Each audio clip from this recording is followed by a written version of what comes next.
Good afternoon. It's a pleasure to have you in this session. We will deal with intersectoral action and also with transdisciplinarity. The question of transdisciplinarity, we didn't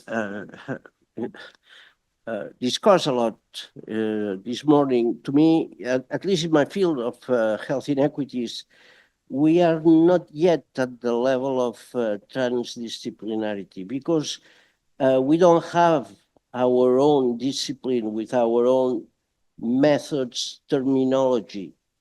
We are in an interdisciplinary field in which we mix different fields, let's say, mostly epidemiology, sociology, community psychology, social psychology, and biological relevant fields of the health outcomes that we choose.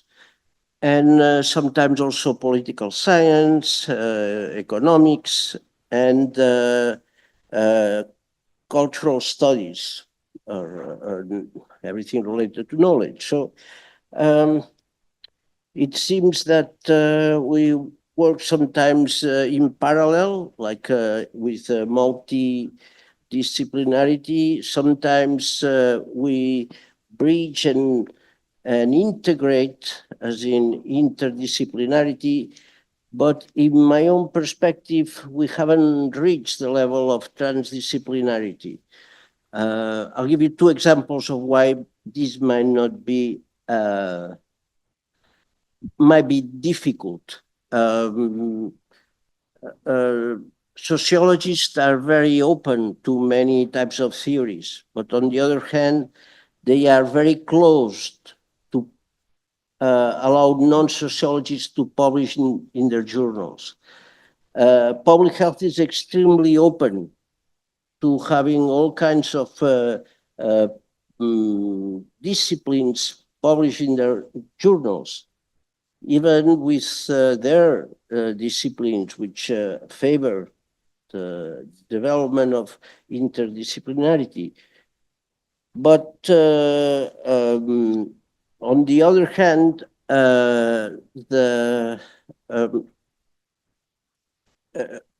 this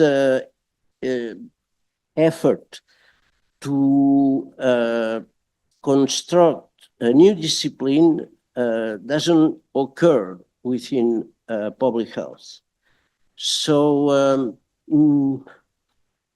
these are sometimes knowledge barriers, sometimes are questions of the sociology of professions.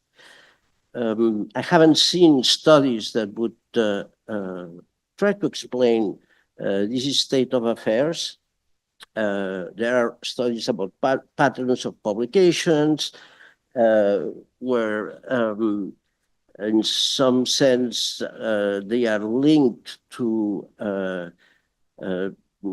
social inequalities in health, having different patterns, say, in North America and Europe, that may influence the possibility of a transdisciplinary discipline emerging. For example, in the United States, people can create their own theory and publish and be recognized more easily without going through people who are highly cited. That's a study that we did with people, with a fantastic team in the Rovira Virgili. And at the same time, in Europe, it's slightly different. It seems as if in order to be a highly cited scientist, you have to be more incorporated into a group led or that includes highly cited scientists, which makes the change, in my opinion, more difficult. Because if I am the person who discovers the gradient, if such thing can be called a discovery, and the structure is that I am a leader in this field, the people who will be leading in the future will work with me. So most likely they will use the same framework. That's an example, right? So that's a little bit of the question of transdisciplinarity. In intersectoral research, it's a field that's growing. It's the application to public health of the knowledge that we gain in social inequalities in health, basically. And its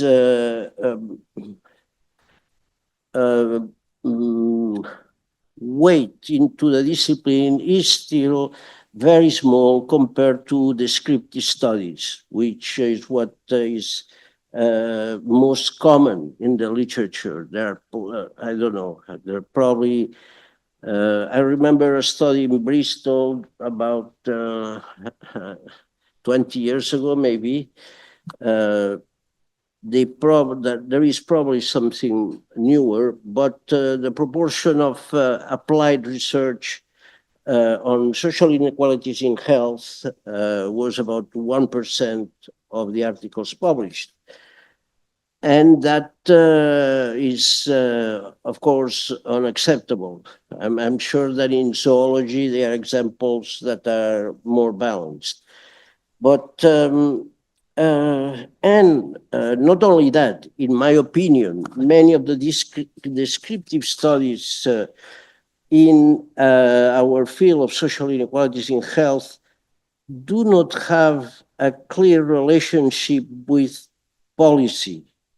They are descriptive and they don't get into either mechanisms of that might lead to a certain policy. The typical is at the end, there is a paragraph where there is some policy suggestion, but is very generic and it's not directly related with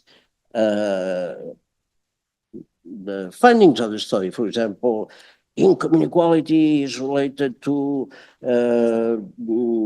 higher mortality in all the countries in the world, and or education is related. That's actually a study of the global burden of disease. Education in the 1993 countries of the world is associated with lower mortality. Well, what does it mean? We all have to have a PhD? It's just there is no country in the world in which people with higher education are more than 20% of the population, which is something that already tells you the policy implication of this type of study. Anyway, I would like to qualify these two terms first. Our approach here in the team in St. Michael's Hospital, led by Shankar Das and Ocampo, we've been doing HIAP since 2006, more or less, or 2009. We operate within a systems framework. System meaning certain environment with components who are related among them and who are maintained by mechanisms. A social system is a set of individuals in some environment, for example, a jurisdiction, Catalonia. The relations between people tend to be political or economic or cultural. I mean, by cultural, I mean knowledge related. And the mechanisms, which is the most difficult to unveil, because they are not visible usually, are the what makes the system reproduce itself in time, or what explains how relations are maintained. For example, the relation between, in a patriarchal system of a household, the the maintenance of the appropriation of surplus labor by the husband of the wife who performs unpaid labor, but only receives a small quantity of the labor performed, is maintained by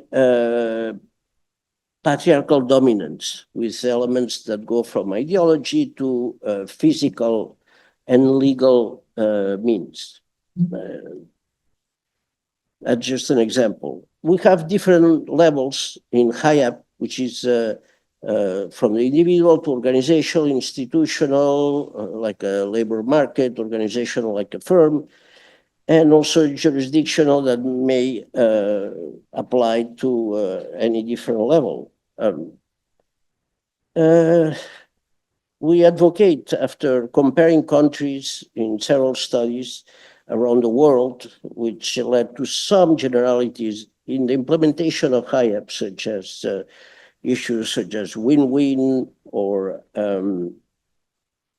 previous knowledge of the team,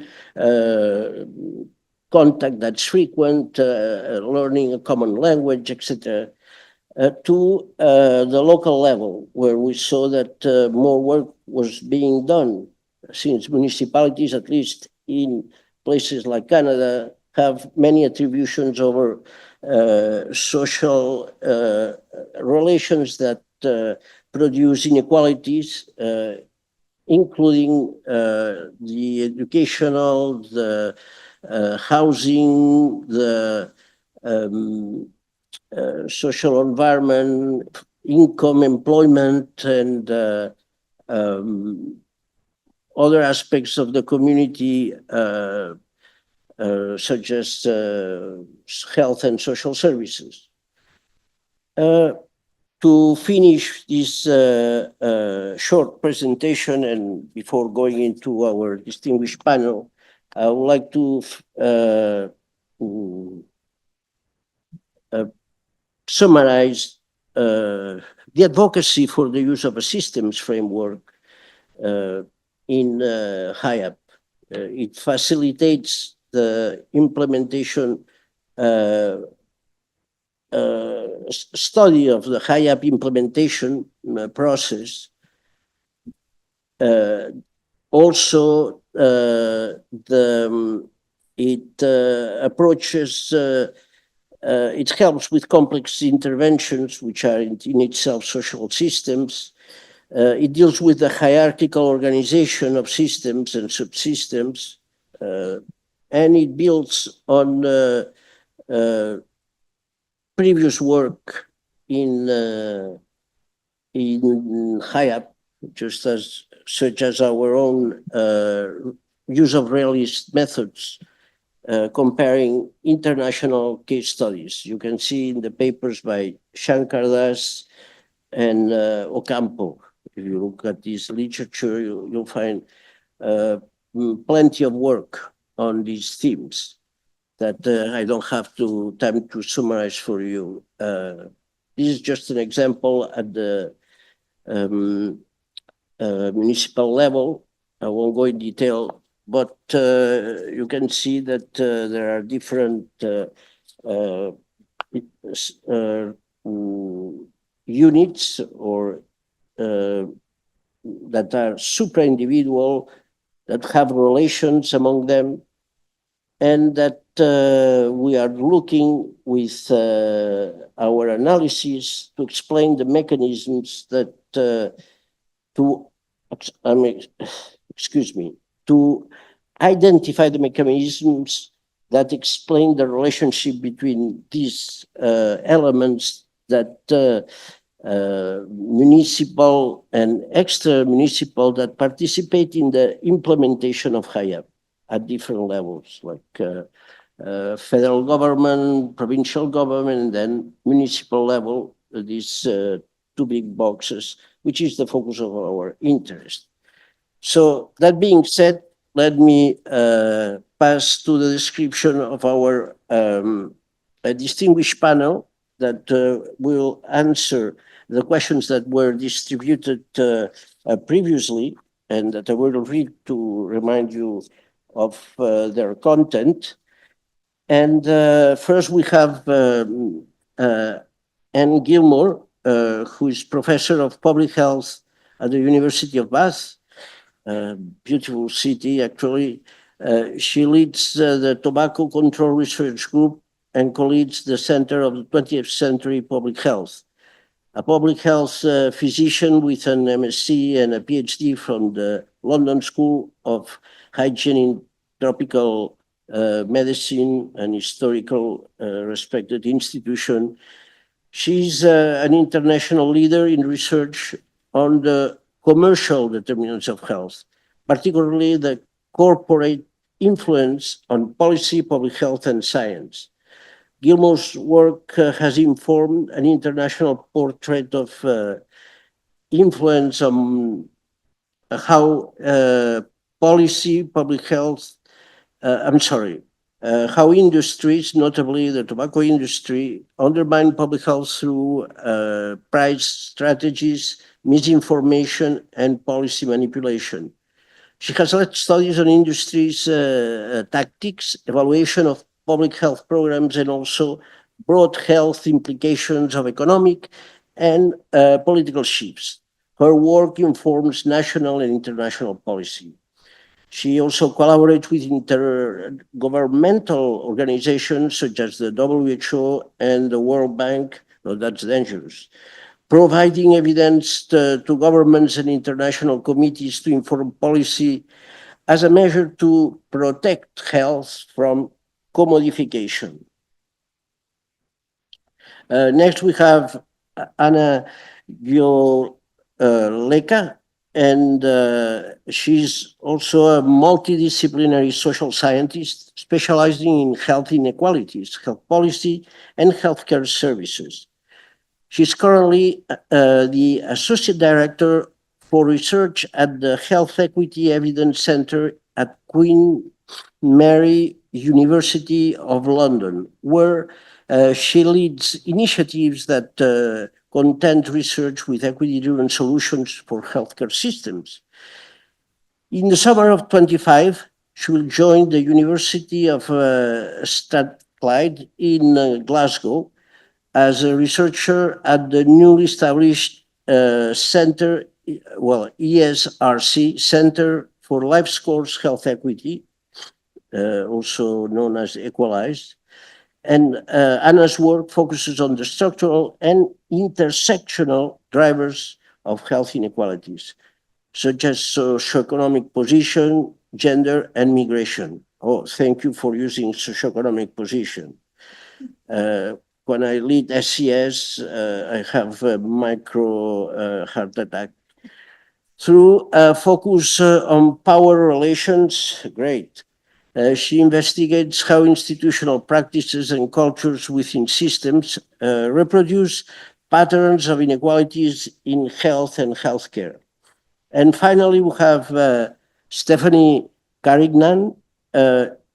She's the Associate Director of Health in All Policy Initiative at the Johns Hopkins Bloomberg School of Public Health in Baltimore, Maryland, which uses health in all policies tools to inform policymaking and advance health equity.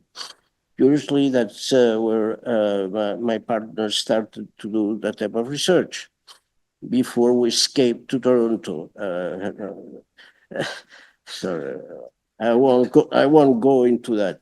She applies her background in human rights to policy analysis and social determinants of health research.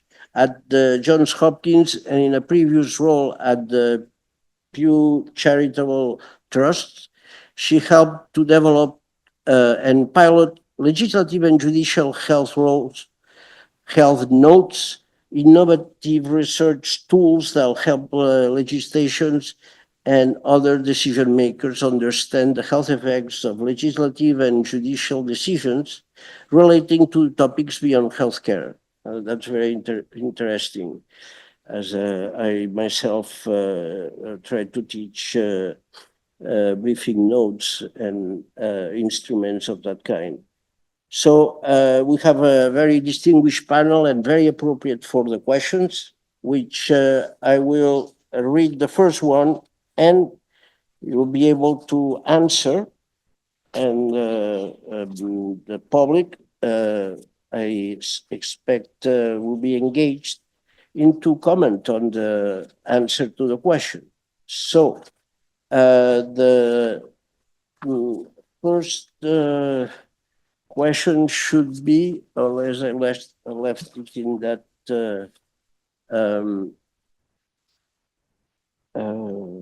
table. Is it that? Yes, thank you. Here they are. Thank you so much.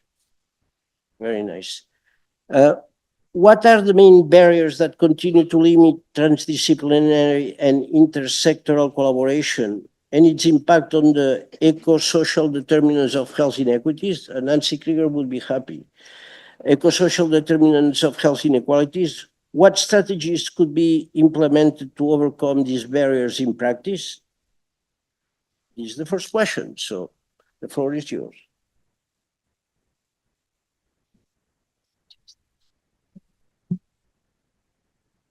All right, I'm happy to take that first. Thank you for introducing us and for organizing this panel. I'm delighted to be here and happy to have been invited.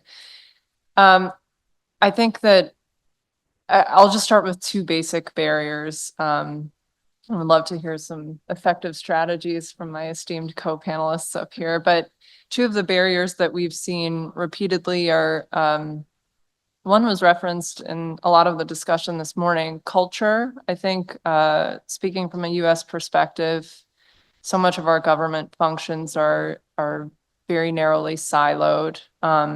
Experts are promoted to decision-making levels, to higher decision-making levels, and internally career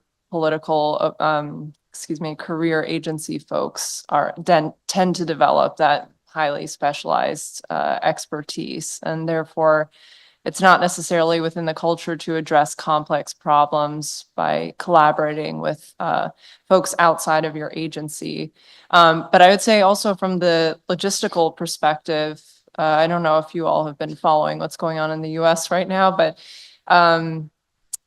at all levels of government, especially probably federal now, a lot of folks are doing the job of more than one person, and asking folks to take on more work that wasn't already built into their job description means you're essentially asking them to subsidize, excuse me, you're asking them to subsidize these new collaborative initiatives with their personal time.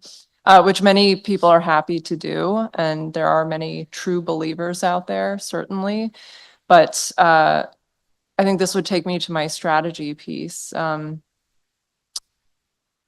resources need to be built in from the beginning. I think there needs to be a dedicated funding for a position, or at least a part-time position that's dedicated to liaising with other agencies, to tackling these complex problems in consortium with others. Although it's not politically feasible at all times, one strategy that's appeared effective, at least at local levels of government, is to have a public health expert embedded within different agencies, such as the Department of Transportation, Department of Education.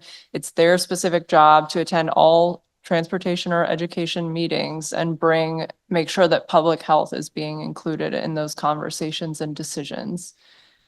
So with that, I'll wrap up and see if anyone else has.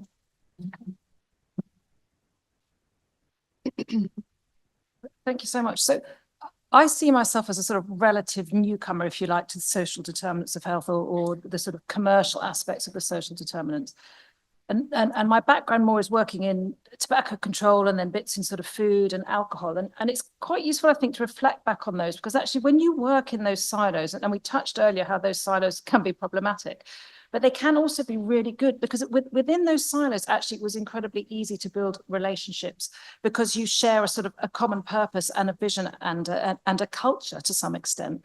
And so overcoming those barriers, transdisciplinary barriers, was easy, and it was very easy. So there was one main NGO at UK level, I work in the UK, and one main NGO at European level, and at global level, all the NGOs came together in a network. And we also had the Framework Convention on Tobacco Control, and this was touched on by the last speaker as one of just 2 internationally binding global treaties.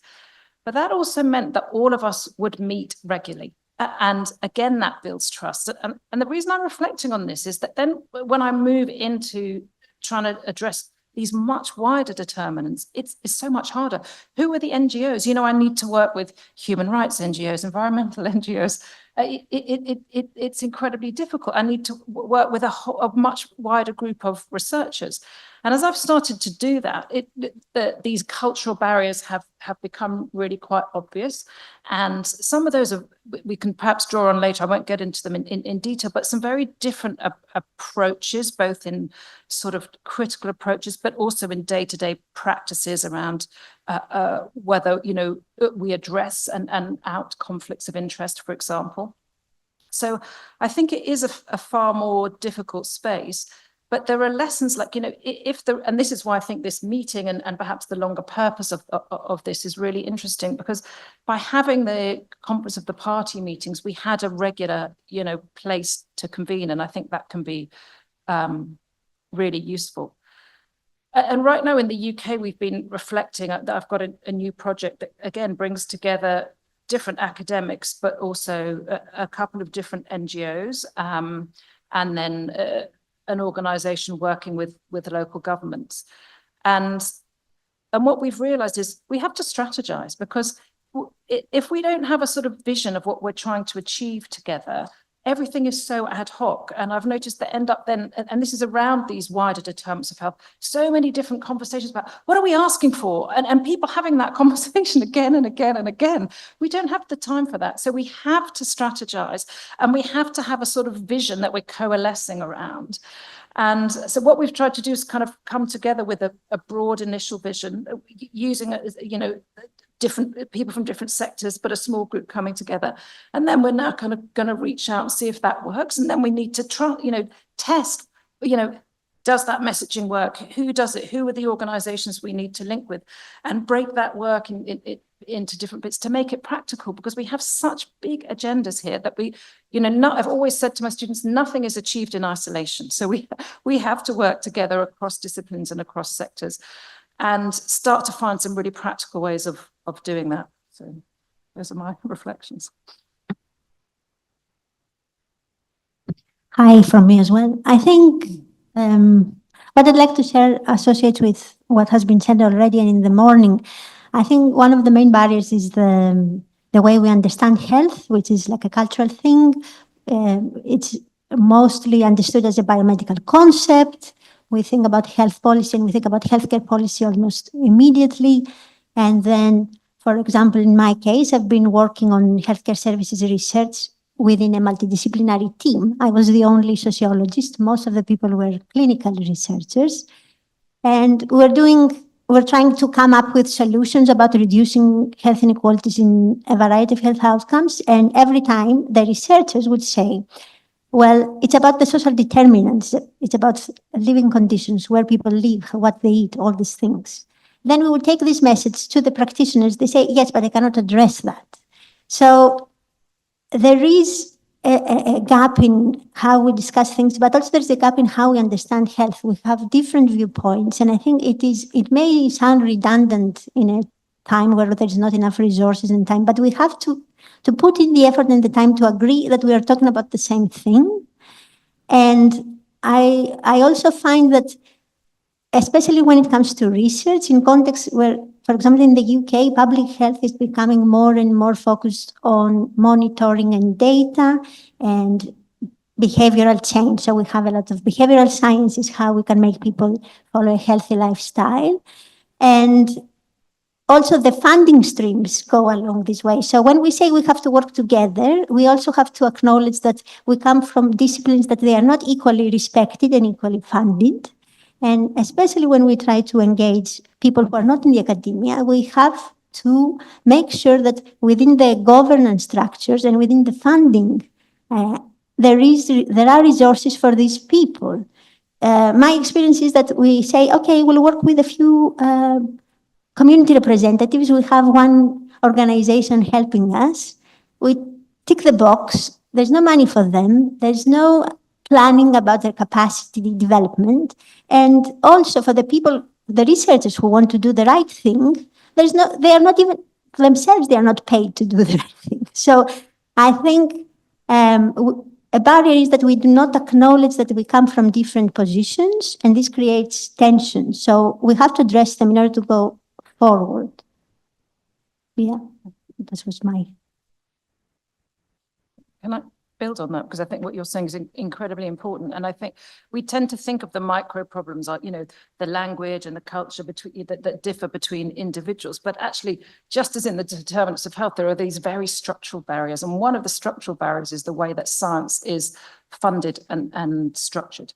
And so Juan talked earlier about agnotology.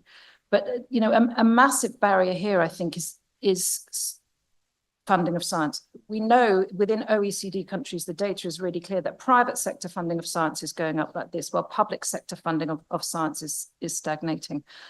But also our work shows that corporations across different industries shape science in their own interests. And that's not just about hiding the harms of their products. We know that work from tobacco and fossil fuels. But it's also about shaping work on interventions to address health that will be least damaging to their profits. So the food industry, for example, is always promoting work on individuals doing exercise. And so generally what this work does is it focuses on the individual level as part of their shifting blame from corporations to individuals, but also means then that interventions are trying to focus on the individual level. And as we all know, those are less likely to be effective, especially at scale, and they're more likely to increase inequalities. But it means because they have this so much funding, when the government, say, a policymaker comes to look at whole bodies of evidence, the evidence on individual level interventions is then far greater than the kind of structural interventions that we need. And it becomes a vicious circle, because then also these scientists who have been funded, just as you're saying, often it's very good work. It's not that it's bad work, it's good work. So you then have a whole lot of behavioral scientists who want to promote their individual level interventions. And so the system perpetuates itself. So we also have to step back and see those bigger structural things. And one of the ways I think we can start to address this is try and change the way that science is funded. So you can, for example, make a tax on corporations to fund science. In Thailand, there's a tax on tobacco and alcohol companies that they have used to fund science and advocacy. And of course, you have to put protections in place, and there's work detailing exactly what those protections need to be, because you need to ensure that the corporations can't then influence that funding. But my understanding, in Italy, there's been a tax on pharmaceutical companies to fund pharmaceutical research. In California, there's been, again, a tax on tobacco companies to fund research there. So there are models that could be applied. But even within state funding, we also have, again, this sort of neoliberal norms where science is often about promoting growth. And industry representatives are then asked to be on decision-making bodies about what gets funded. And of course, that also creates a problem. And even when, we've had research, which is often then about commercial influences on health, the norm is still to have an industry representative on an advisory body, and we have to appeal against that and explain these issues around conflicts of interest. So again, I think a big structural barrier is this sort of lack of understanding about conflicts of interest and where industry representatives, for example, are conflicted. Thank you so much, Anna. I would add, from a geopolitical perspective, not having a US embassy helps. Well, do you have, do you know why in the US there is not a coup? They don't have a US embassy. I'm not joking, actually. I participated in the Barrio Adentro for years, was an intersectoral effort in Venezuela. And there was a coup attempt against the president of the country, an economic war. And while the intersectoral program was very promising with reductions on certain causes of child mortality, respiratory infections, also increased literacy, and other outcomes that could be related to this intersectoral effort, where people could have access to services that were physically next to each other, and there were communications between, say, ophthalmology and education and primary care and employment, etc. So yes, from the South there is a different perspective, and Cuba is another example. They took Almata seriously and they started intersectoral action, but with the blockade, which is opposed by, I think, 190 countries in the world, it's very difficult to maintain this type of programs. So that's all I have to say personally. We need to go into the next question is, how can health in all policies frameworks be strengthened to deliver tangible, equity-oriented outcomes, especially in complex contexts and competing priorities?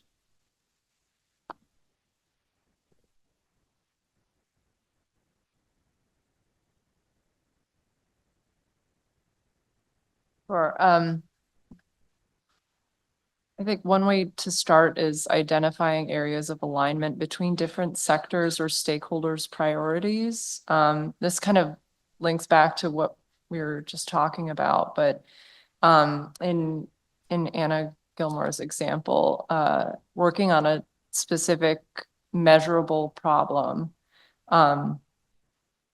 where there is disaggregated data available to reveal those equity effects and who is most likely to be affected or disproportionately affected by policy change is a good place to start. Just in order to achieve buy-in from different participants. And I think getting back to data, I think finding a way to systematically incorporate scientific data as well as stakeholder engagement into decision-making is key. There are many sector agnostic health and all policies tools that have standardized methodologies that non-experts can follow to help understand the potential positive and negative health effects of different types of decisions, from legislation to programs, land use plans, et cetera, that also help get at that equity consideration and whether individuals that are often left behind or underserved are lifted up by those decisions, and if there are opportunities to mitigate any potential harms that may come with those decisions. One of those examples is health impact assessment, which I believe was mentioned earlier. In the US, we have health equity impact assessments as well, legislative health notes, racial equity impact assessments are starting to gain popularity in different legislatures as well. So those are just a few ideas. And I think, and some might have a philosophical issue with this, but in our work with legislatures in the past, a lot of policymakers are really interested in dollars and cents in savings. We started off our analyses kind of opposed to including those considerations, thinking that health should be elevated to the same level as fiscal concerns. But we've been asked again and again for cost benefit analyses of different policies. And there is a growing body of evidence that shows that investing in various programs to improve social determinants of health have long-term benefits in terms of increased, earnings amongst your constituents and therefore increased tax revenue for the government.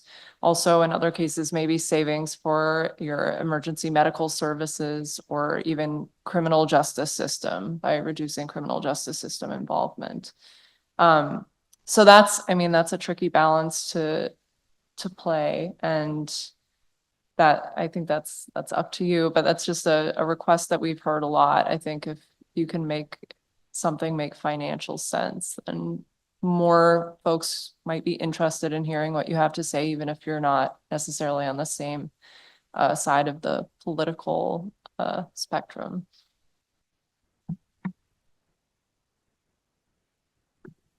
Yes, I think this idea that policymakers want to see outcomes in money is part of the problem. I think one way to strengthen these frameworks is to engage the people who are affected by policies in deciding which outcomes we should look at. I think as researchers, often we are very biased towards the outcomes that the policymakers are interested in, and not so much what is meaningful for the people who live the consequence of the policy. And this also, sometimes I'm thinking, when we talk about health inequalities or inequities, we think about life expectancy, healthy life expectancy, or certain health-related outcomes. I don't know if these things actually relate to the experience of most people. Like, if you would ask me if I want to live longer, I would probably say I would like to have a better every day. So I say this because I feel that we leave outside our discussions the people who are supposed to deliver the outcomes, and for us to go and say, okay, this worked, this did not work. And the other thing is that we need to look at outcomes that have to do with the processes and the mechanisms that they were mentioned earlier. Often, like when you want to put things into numbers and money, you're missing the point, because change is long term. It happens when processes change, mechanisms change, and often organizations who do good work, they cannot directly show that what they do has an impact, because exactly the measure that we look at is the wrong measure. It's too distant from what they do. So I think shifting a little bit from outcomes to processes, and also ensuring that the outcomes we look at are relatable to most of us is a way forward.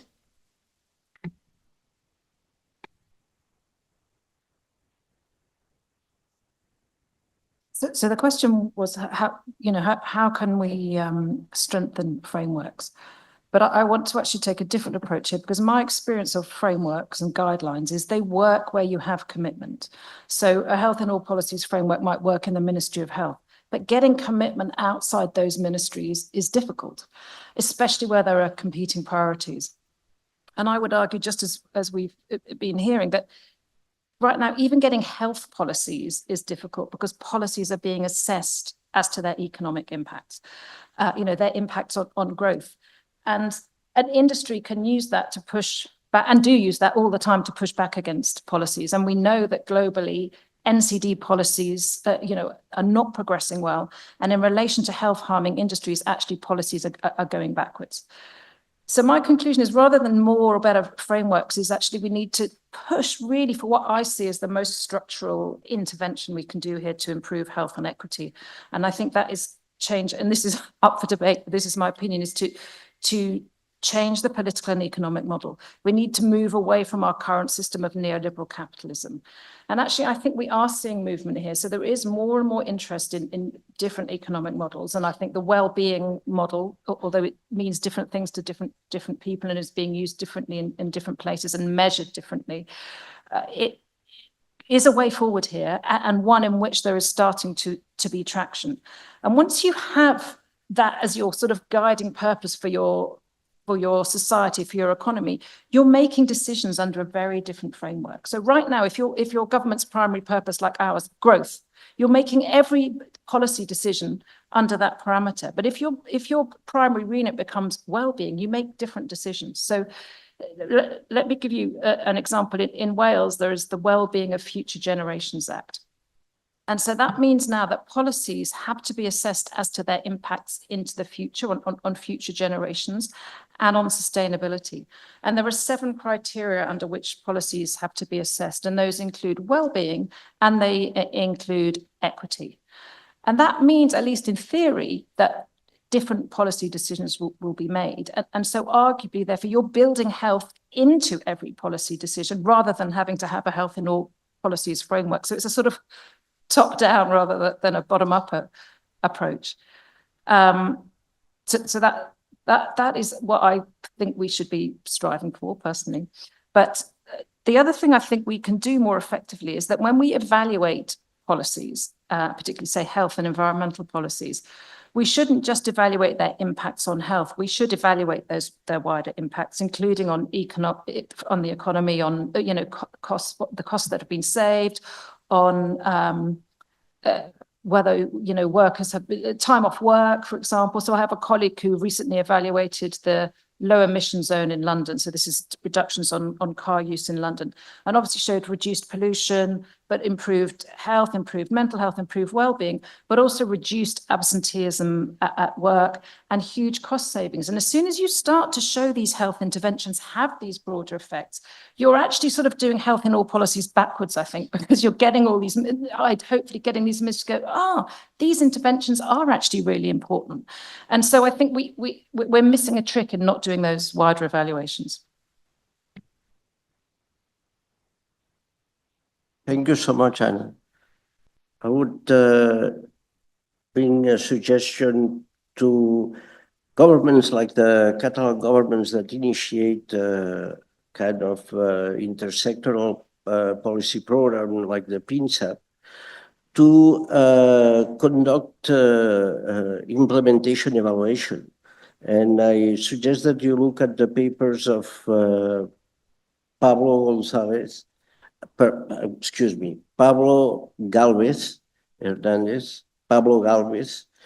that have a high level of quality, in my opinion, and are one of the first evaluations of the program, and somehow identify something like the inverse care law, the areas that are slightly wealthier, have more access to programs that help the elderly to not be isolated through a connection in primary care, and other findings of other kind, mental health and increased social support.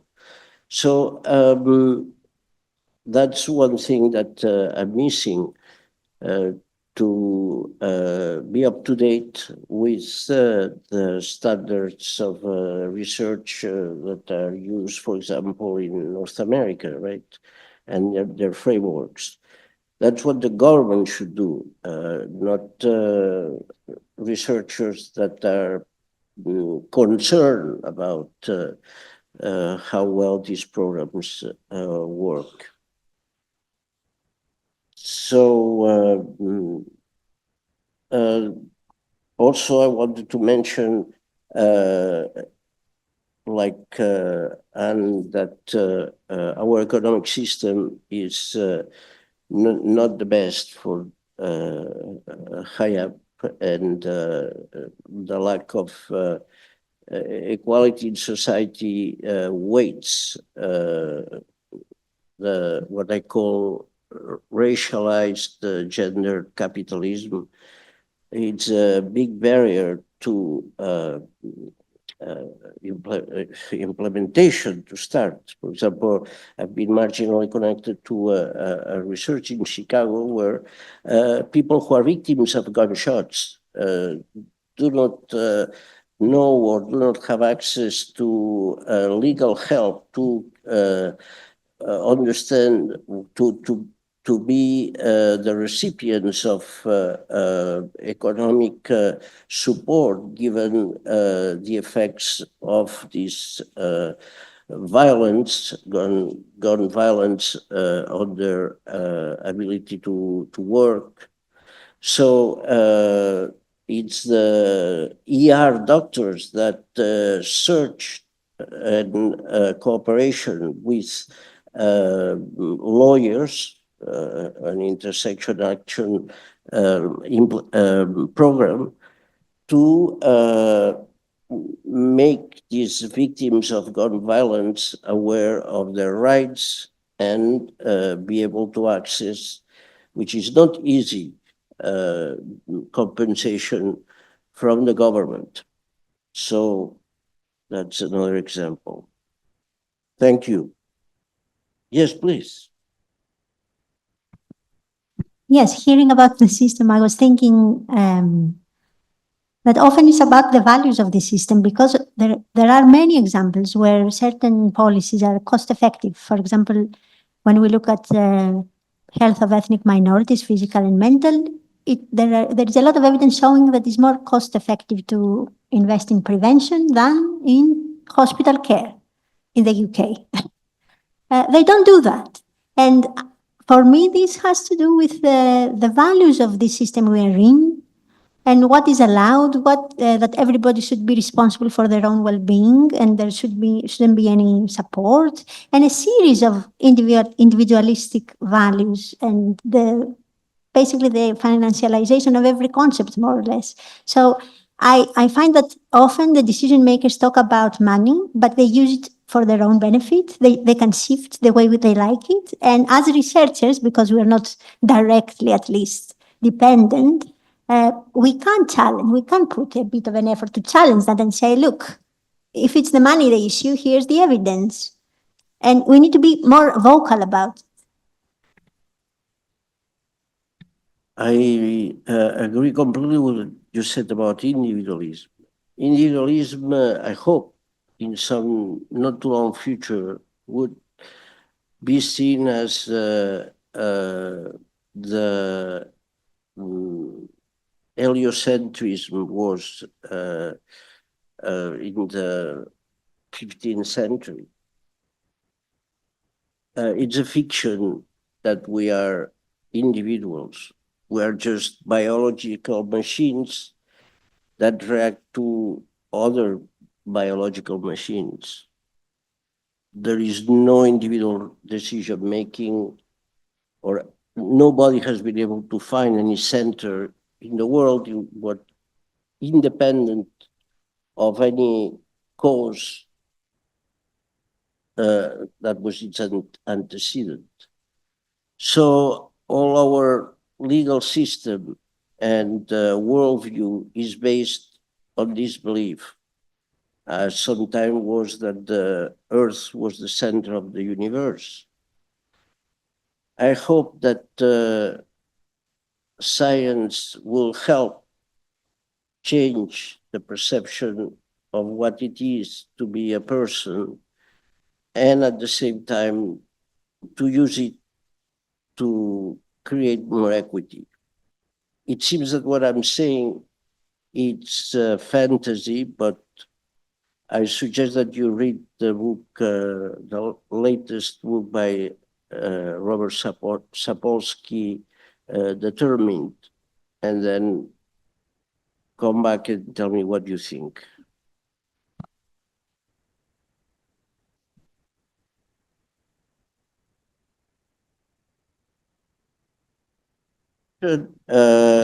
Is what strategies are required to ensure that intersectoral actions aimed at addressing health inequities are inclusive, democratic, and participatory?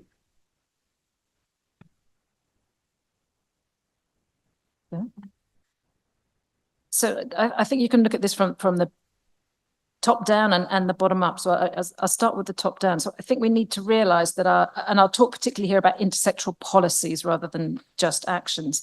And that is that we all know that corporations influence policy, but what less people are aware of is they've also influenced what I call policy making rules or upstream policies.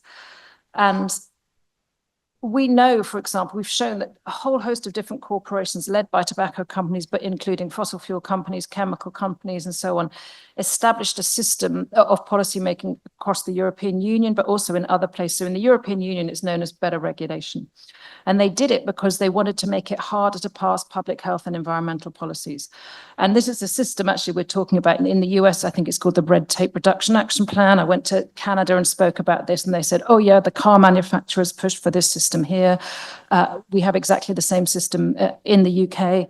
Recently, colleagues in my team went to Zambia, and where they were trying to put tobacco control legislation in place, and they found some documentation developed by Japan Tobacco International setting out a new system of better regulation for Zambia. And these same systems are being built into trade and investment agreements. So let me tell you first a bit about them. So what they do is they basically advantage the powerful. So they insist that you have early consultation with affected stakeholders, particularly business stakeholders, and then insist on a form of impact assessment that takes a business-oriented form of impact assessment using cost-benefit analysis, as we've just shown. And we've gone on to show that this system works exactly as industry predicted. It does make it harder to pass public health policies. And that the corporations basically hijack these systems. So they flood consultations with responses from all the front groups that they've established and the sort of, the individuals they've paid to put policy submissions in. So for an example, at the UK level, when we were pushing for plain packaging legislation, at the similar time within the European Union, there was new packaging legislation being developed. In both of those jurisdictions, those policies had the single largest response to any policy consultation to date. I bet none of you put a response in. Most people have no idea these consultations are going on. Certainly the public was not responding. These responses were being hijacked by industry. And then they use these responses to feed their highly misleading information, their science in inverted commas that they've funded. And so the system really works for the powerful. And there's a think tank in the UK that has labelled this as a threat to democracy because it brings policy making under unprecedented levels of corporate control. So a first step, if we're going to get more democratic policy making, is to move away from those existing systems and improve our policy making. We've got to go upstream from policy making to look at these rules on how policies are made. And we also need to wake up to the fact that when we look at in trade and investment agreements, and I've got a PhD student looking at this now, there are chapters on regulatory coherence, good governance, regulatory, I think it's cooperation. And basically, as far as we can understand, these are effectively exporting these tools of governance that advantage the powerful. At the same time, we need what I would call genuinely good governance, not good governance in the way that industry frames it, policies. So we need really good conflict of interest policies. So in tobacco control, it's absolutely recognized that, the tobacco industry's interests are antithetical to public health interests. But actually, the reason for that, I think, is misunderstood. Of course, their product is uniquely harmful, but the reason they're conflicted is their financial interests. And those financial that means really that if I sell pens and my government is developing a policy on pens that might threaten my profits, I should not be at the policy table.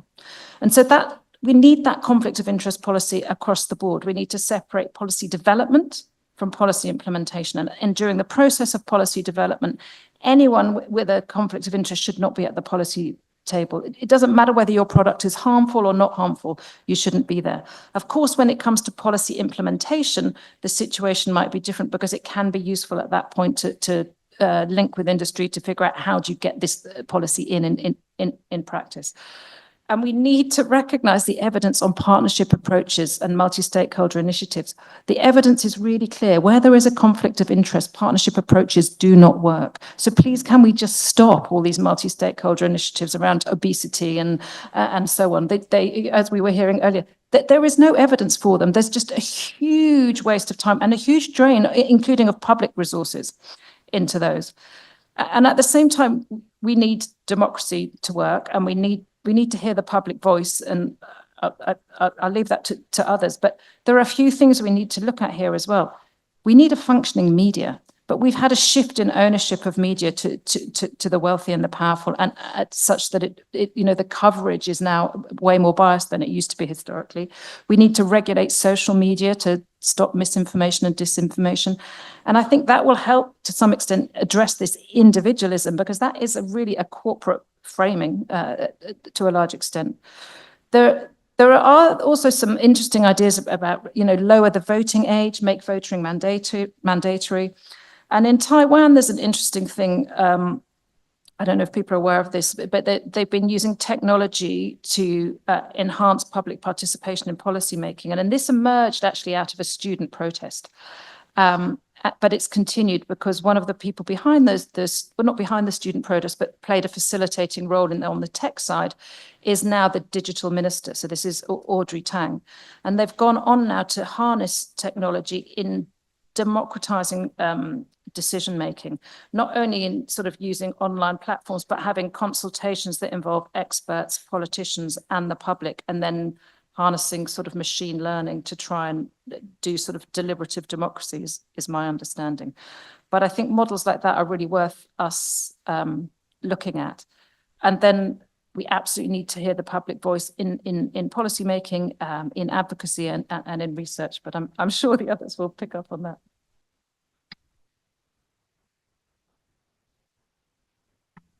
Well, I don't have a lot of knowledge and experience from global health and big policies like that, but I'll share something from my own experience. Recently, I was working for a project that looked at how we can improve mental health services for Black men in the UK. And we were a small group between two different universities. We were all white. And we said, yes, let's have an advisory group of Black men with lived experience, so to balance this imbalance. And we found 8 men. They were very open in participating. And the first thing they said is that you're a team of white people. If we were women and you were all men looking at how you can improve mental health service for us, that would be completely unacceptable. And we said, actually, this sounds right, yes. So we took some measures. We gave a temporary contract to a Black researcher, which we didn't do before, but we did after. And also, the other thing that the group said was that they said, you invited us here as people with lived experience, but you need to understand that our experience is living. We are now living the consequences of racism, and we are now living the losses in our communities. And we also experience this kind of injustice also here in this context. And for me, obviously, it was a learning opportunity, to put it kindly. But also, I realized how much we take for granted things like we know how to do inclusion, we know how to do diversity. And I never got a serious training on that apart from, I don't know, some induction courses. And I have read about examples. For example, there is an initiative in Canada, it's called EQUIP, and they try to work with marginalized communities. And part of the intervention that they do is that they train primary care staff in talking about injustice, power relations, talking about racism, addressing their own blind spots, their own privilege, their own disadvantage, and actually learning how to talk about these things. So for me, this comes from a very small scale personal experience, but I think it is reflective of something bigger. And that's why I'm sharing it with you.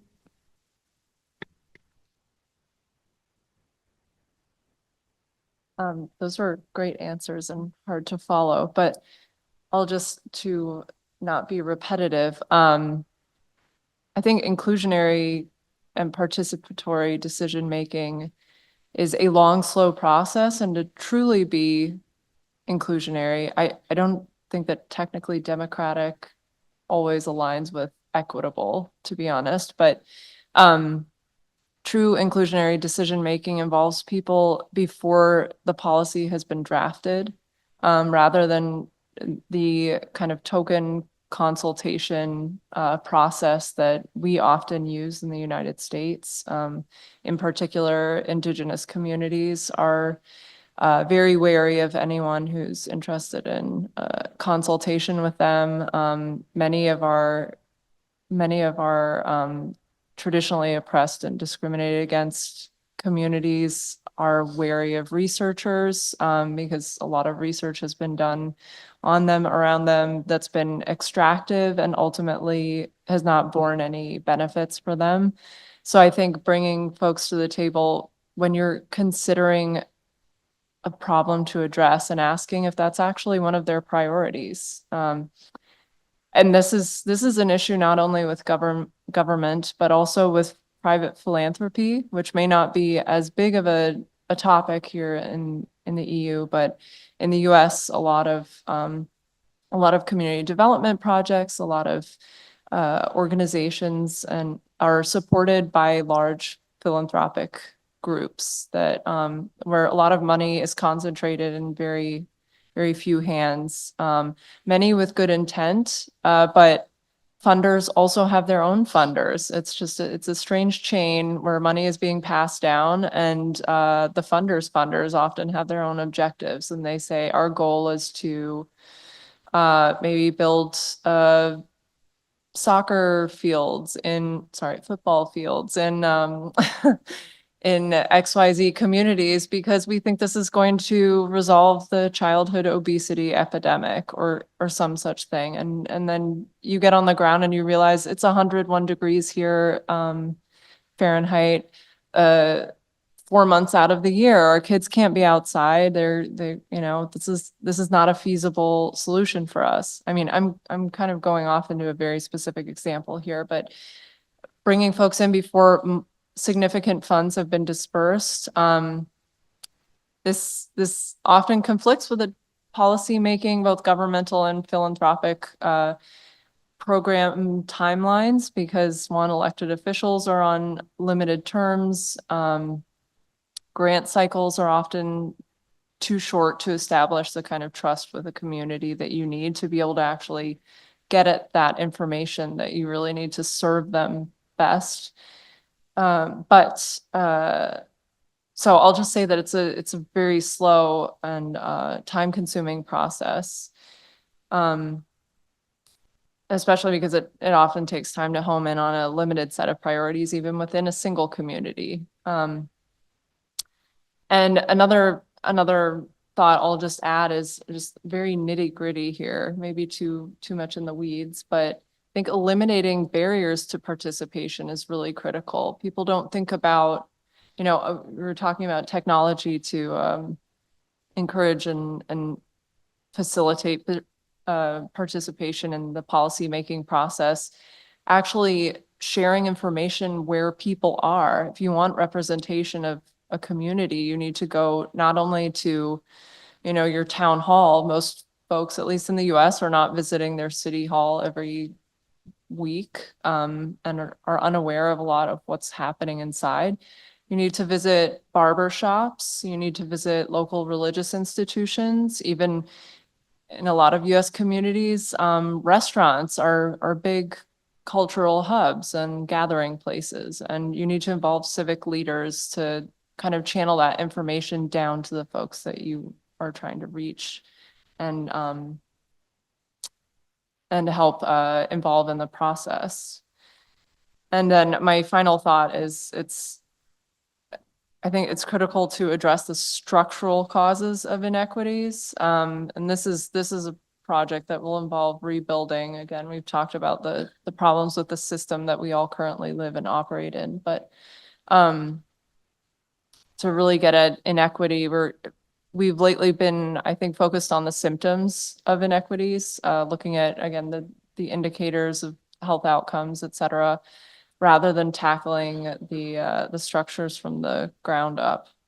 And I'll leave it at that. Thank you. I just would like to add that, yes, at what point the goals of inclusivity, democracy, and participatory action are so opposed to a system such as capitalism that at the end of the day makes you think that at the root you need to find another system with economic democracy at least that would overcome the Sisyphus feeling of the researcher, and especially those who are involved in issues of applied research, such as health and health policies. In Canada, the issue of indigenous people is what has been successful is researchers are also Métis of First Nations, indigenous, and let them lead. The only thing we can do is let them lead. And if they want help from us, fantastic. If they don't, respect them, even if science says something different. The essence here is not science, but respect of the other community. And the same goes with nations that was previously victims of colonization. Not only reparations would be welcome from Europe after the atrocities of the British Empire, French, Spanish, Dutch, French, etc. But also treat these emerging countries with respect and interest and less Eurocentric views. And that's what the world demands in health and health policies, as well as relationships with members of communities of these countries, in my opinion. The reality is that they are already richer than us. The BRICS are richer than the G7. I think the GDP is about from 15% to 36 or something like that. But they are already richer.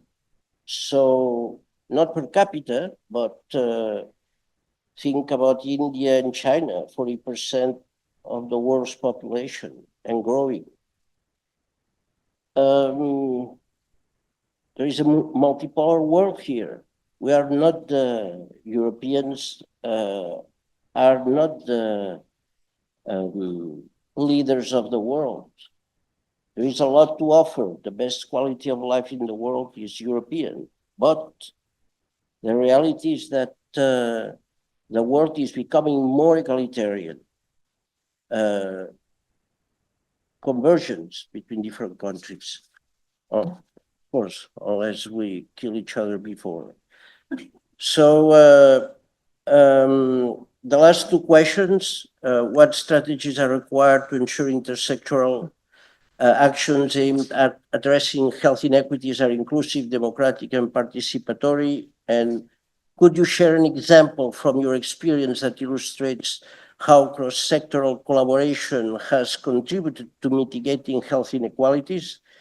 Will be part of the Q&A. So now is the time when you have the word. So go ahead. And the panel will answer any of these questions. So we have about 10-15 minutes for the Q&A. So if all questions and answers could be synthesized as much as possible, that would be great. Thank you. To go first. Post-lunch vibes.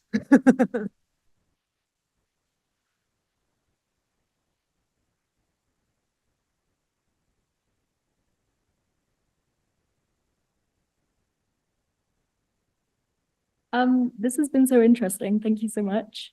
I'm very interested in what you were saying about kind of system change and kind of alternatives to, market economics and neoliberal capitalism, which is clearly not delivering any kind of equitable outcomes. You were talking about, Anna, about kind of alternative systems within health. But kind of drawing on degrowth scholarship as well, like what do you guys see as a kind of more concrete alternative to the current system economically? I wasn't, thank you so much. That's a really, I mean, kind of to me, like the most important question. So when I was talking about well-being economy, I meant as a new economic model, not just within health. So I totally agree we need a new economic model. I'm not an expert on economic models. I'm not an economist, but from what I'm seeing about sort of interest and uptake, governments are fearful of degrowth, but there does seem to be interest in well-being. And I think the complexity is, some people are proposing there's a single measure, life satisfaction. But on the whole, when I look at countries that are looking at this, that they're having a sort of a mixture of measures to measure well-being. And I think actually that is, moving to that model would be such a big step forward, I think, in changing capitalism.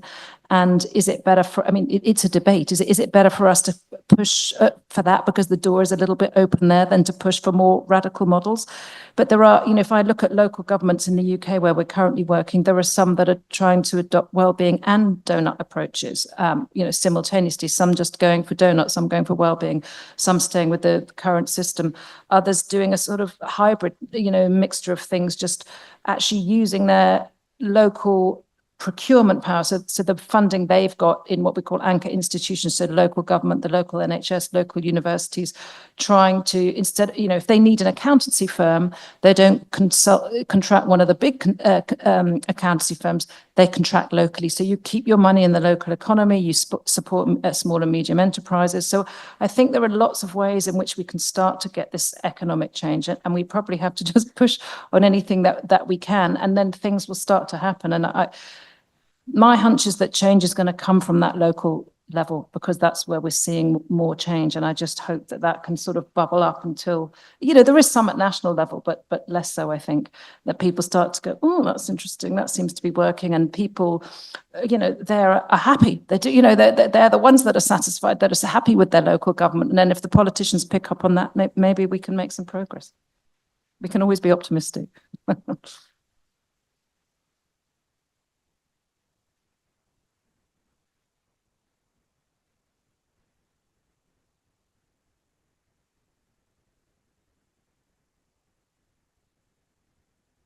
Hello, thanks for the panel. I have a question regarding more general consciousness and politicization. So like health for all or in all policies, and then the other way around, all in health. Like how do we get also this notion of everyone making health a political question and not just accepting it as a biomedical approach, as some of you have said at the beginning of the interventions. So this double approach, so that, because for health and all, it has to be also the other way around. And I think that's the idea of this conference in general. So I would like to know your opinion on this. Thanks.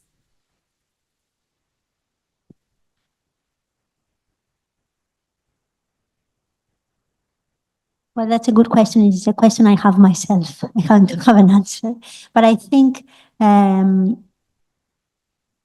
indeed, people don't make big claims around health, like as we see, for example, claims for good wages, for more work, for good housing. But I think at the local level, as Anna said earlier, there are initiatives, small scale, that there is a lot of work going on. And I'll mention an example from Glasgow, because I moved in there last week, and also it was mentioned this morning as this place with massive inequalities, which is true. But there are movements, initiatives like for educating people about the importance of housing, and especially people who rent their houses, and how this affects their health, how they can negotiate with their landlords in order to ask for things that need to be done, repairs and things like that. And there are other examples related with mental health in a kind of radical way, alternative settings, more independent movements. that happen in many different places. And I think we need to become part of this movement, and it was also mentioned by Wendy in the morning, in order to learn and try to come up with an answer, because the answer is not out there yet. I'll just say that, yeah, that's a really interesting question. I think there is a greater understanding of health in all policies as a concept than we necessarily give credit for. Not everyone uses the same jargon that researchers and policymakers use. And often when you have conversations with individuals and communities, they understand exactly what you're talking about, and they live, you know, the consequences of social determinants of health every day. And one concrete example I'd give is, you know, I think, again, at the local level, this is a good place to start addressing the flaws of our current system. And there are many communities that are living kind of the way that I think would benefit all of us on a much larger scale. One of them being Zuni Pueblo, which is a small community about 3 hours west of Albuquerque, New Mexico. They're in the middle of the desert. Their primary water source used to be a river that dried up as a result of water diversion and climate change. But this community really understands that I guess the health of one is the health of all. They don't refer to anything as social determinants of health or health in all policies, but they have a culture of everyone pitching in when needed. This really came about during the pandemic in terms of food delivery. Everyone was involved in this because the nearest full service supermarket is a 2-hour drive away from the community. But like, just my example here is this community on their own identified a problem, lack of rainwater, and came up with a solution, distributing rainwater barrels, where they worked with the local utility and the tribal council to procure rain barrels and distribute them to families around the community, which they then taught to cultivate their own food in their gardens, which we were talking about ultra processed foods and rising obesity and type 2 diabetes. It's a big issue for isolated communities like that who don't have access to fresh food and produce. But I think these again, smaller scale community-led solutions where everybody's working together and all coordinated, in this example, by an organization that provides youth services. So they touch every aspect of every community member's life by providing nutrition education, after school sports, summer camps, and other activities to the children living in this community. And I actually just really wanted to weave that story in there, and I saw a little opening, and that's all I have. Hi, I have a question here about how to advocate for health in our policies, but also I think it's a bit of a kind of a philosophical question, because we often see the difficulties of convincing policymakers of the need to implement health in our policies, and we are all here trying to find ways of advocating for it, because we feel that is the best way to tackle a complex problem, which is health and how to reduce health inequalities. And we think that the only way of doing that, or the best way of doing that, is by tackling the social determinants of health. And Nicoletta was saying earlier, she was talking about the right to health, and she was saying, it's not that I think that the right to health is above any of the other rights. However, I do feel that without health, we cannot really be the subjects of most of the other rights, because without health, we can't really enjoy many of all the other rights that that the law guarantees us. But in policy making, it seems that it's quite difficult to make to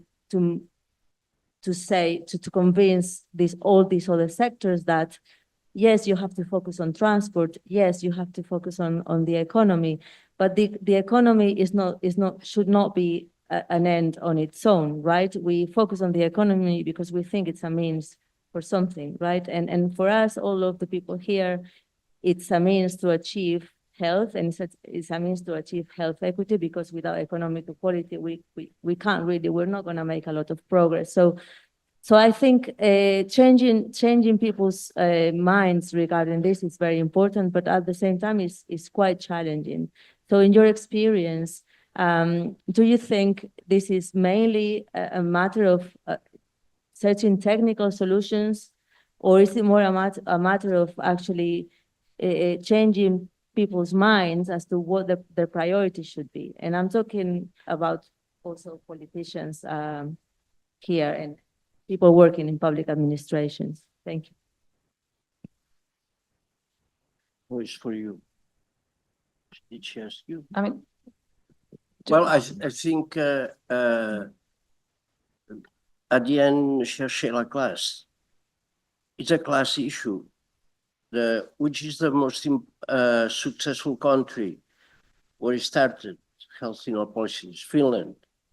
But then an example, a change of government happened, and the Ministry of Economy pushed for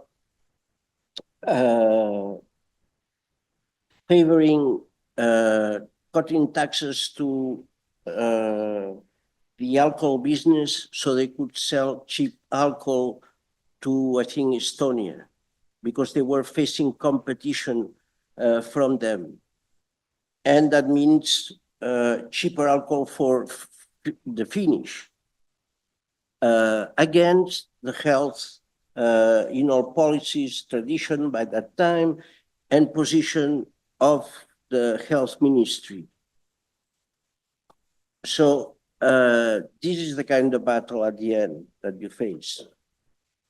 And on what side are you? So there's a correlation of forces, sometimes within the same government, about the private interest of the owners of certain products that are bad for your health, and others that believe in prevention through policy. And in the case of Finland, who were leaders in health policy, addressing it through many sectors simultaneously. So that's my experience. It's like trade wars. They are class wars at the end, if you look at it.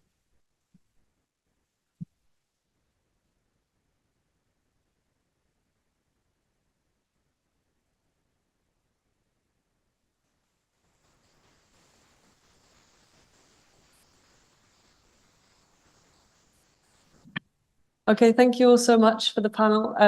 Yeah, it's been really interesting and really great to hear some examples of smaller scale, real life examples of people and institutions and governments that are actually trying to make a change. I feel like sometimes the problems that we're facing seem so big and global and impenetrable. So it's really inspiring and hopeful to hear examples of these, these communities and people that are creating positive change towards health equity. I just wanted to raise that there's someone on the screen that isn't here. You may or may not have noticed. Carmen Borrell was supposed to be part of this this panel today. Unfortunately, she couldn't make it due to illness as well. There must be something going around. But yeah, she sends her apologies that she wasn't able to join us today, and thanks you all for being here.